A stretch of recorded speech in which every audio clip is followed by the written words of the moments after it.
Thank you so much for attending my presentation on Annihilape, a tragic comedy. And yes, I know I've talked about this Pokemon before, but it's just too insane. I need to go into some more detail. Let's give it a look. At first glance, Annihilape seems pretty awesome. Its stats are great across the board, and while 115 attack is a bit underwhelming, Annihilape prefers the bulk instead. It also has some strong abilities, with Defiant to keep it going in doubles and Vital Spirit to avoid sleep.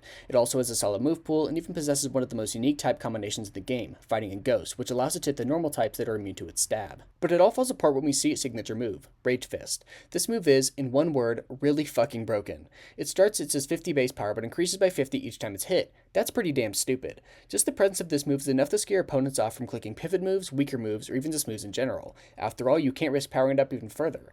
That would probably be fine if not for its conditions, which is that there aren't any conditions. Rage Fist keeps its base power after switching, after haste, and even after fucking dying.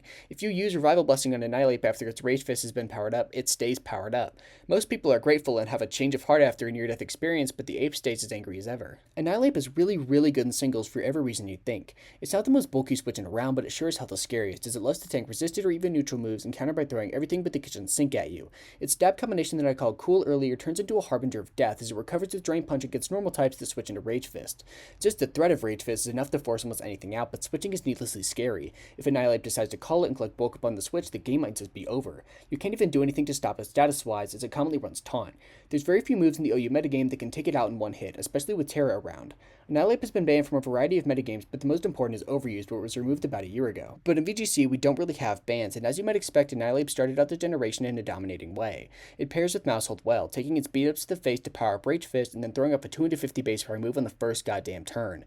Playing around this can feel impossible at times, and is really fucking annoying. In Regulation A, it was a top core, taking regionals, but would eventually fall off. Fluttermane's introduction really hurt, but Reg D's power creep was the nail in the coffin. Annihilape is making a bit of a comeback, but it doesn't always fulfill that sweeper role, instead functioning as a bulky offensive threat. Terrakion is rose to fill that slot, running Justified to get the beat-up attack boost and sweeping with Rock Slide. In conclusion, while Annihilape's design looks awesome, how it plays in game is not awesome to say the least. Rage Fist really needs to be tuned down in future generations, or it'll never be free from Ubers. Thank you so much for watching.